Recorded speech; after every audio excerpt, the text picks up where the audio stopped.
I've watched Skyfall for sure more than 100 times. When Daniel Craig and Judi Dench are like heading off to the Scottish countryside, I would really buy in now if you just did a road trip film about those two. I don't need the drama, I don't need the fire, the shootouts. I would happily just watch Daniel and Judi on a little road trip to like a cheerleading competition.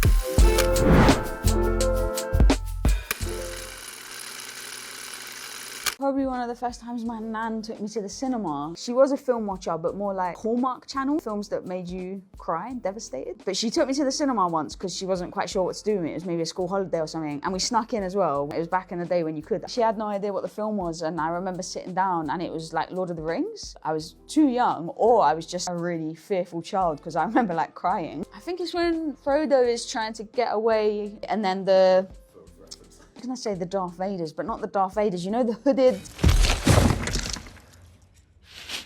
It really gets me, very Dementor vibe, but we stayed through it. Because of that, I started to watch all the, you know, the really long behind the scenes of Lord of the Rings. I fucking love that stuff. So magical, and they look like they genuinely all had a great time. I think those behind the scenes more so than the films. I used to love seeing how it all come together. I didn't really know that people were like acting, or which is silly to say. You just don't understand it, do you? The process of it. So I used to cycle around on weekends with my camera and like find film sets. And I remember being on set for Skyfall. So I was like taking photos of Daniel Craig. And I remember just watching it and I had this real feeling of like, I want to be there, not here. I want to be part of what they're doing. I was more drawn in by the making of it more so than a love of films. Like I do love films now, but I didn't grow up on films in the same way. I think it is Skyfall. I've watched Skyfall, I would say, for sure more than 100 times.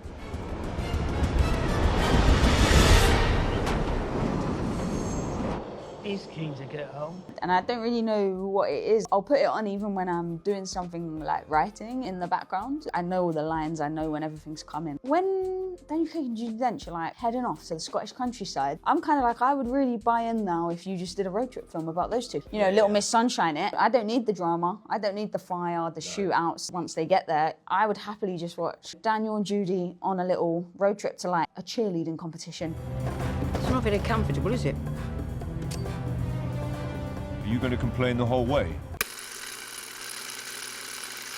I think this was the first time I ever went to a film festival. My teacher at the time encouraged me to submit a short I'd made standby to Toronto Film Festival. And me and my mate Jack went, like, not really knowing about festivals. And we would just get whatever tickets were available on the day, which is kind of the best way to see films at festivals. And we randomly got tickets to Arrival. I don't know what cinema it was, but it was so incredible. Festival audiences are amazing, right? Because they're so ready to like see a great film. I get goosebumps thinking about the moment where she finds out what's going on and you know about her daughter, and the classic Max Richter situation. At that moment, I'm like, oh, I couldn't have watched that anywhere else. I embrace it. And I welcome every moment of it. Well, it's like maybe too modern to be a favourite, but I keep saying amaze, amaze, amaze. Amaze, amaze, amaze. Rocky want to see human technology. Dirty, dirty, dirty. Whenever I say it, my mum's like, stop it. I love Beast of the Southern Wild. The soundtrack to that, it may be Dan Roma. It wasn't no time to sit around crying like a bunch of babies.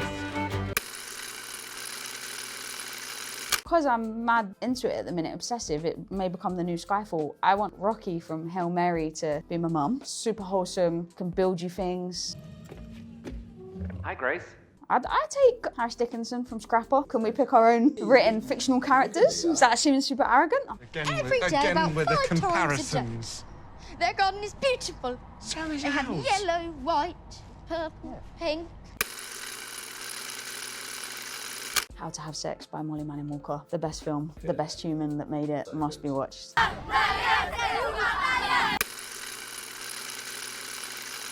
Ryan Gosling in Hail Mary. It's a pretty cozy cardigan situation. I put the knot in astronaut. I've never done anything. I've never done a space. I can't even moonwalk. Pre-adventure, actually. I don't want to get into all that wearing spacesuits around town. It's going to be a nightmare in the sun, isn't it? Nightmare for having a wee and stuff. The moments I always remember. It's just now and then you get these moments where you're watching actors through a monitor and you actually forget you're doing that when you're just watching incredible acting. Ben, who plays Aaron in Mint, has this like phone call scene, and I forget to call cut because it's so incredible. I'd say they're actually the moments that stick out to me because I love acting and watching great actors. Twilight. The first one's a banger, isn't it? That's Edward Cullen. If you're watching one, you got to watch them all. You got to have a Twilight weekend. You can do it every few years and it feels new every time you do it. My producer Theo is actually a mad art house cinema goer, knows every film. Charlotte Regan actually just said to me before I came up here, don't cry. That man has seen everything, honestly, and I don't know how he has the time. He's got a child, so where's the time? Where's the time? I don't know. Citizen Kane, who has?